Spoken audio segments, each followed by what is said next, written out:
Okay, now the room temperature is about 28 degrees Celsius, and we're on time for 30 seconds to see how much heat can this hair dryer produce as we increase the temperature.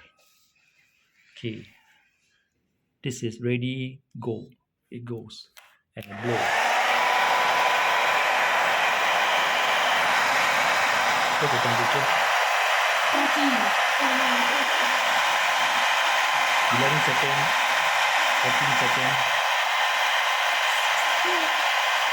Now it's 18 seconds. What's the temperature? 70 degrees already. Wow. It broke the 75 record. 75 Now it's only 27 seconds. 77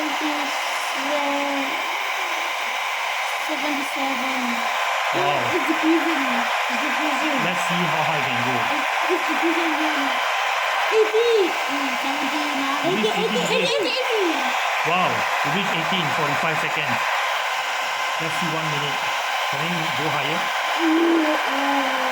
985 It's going to 90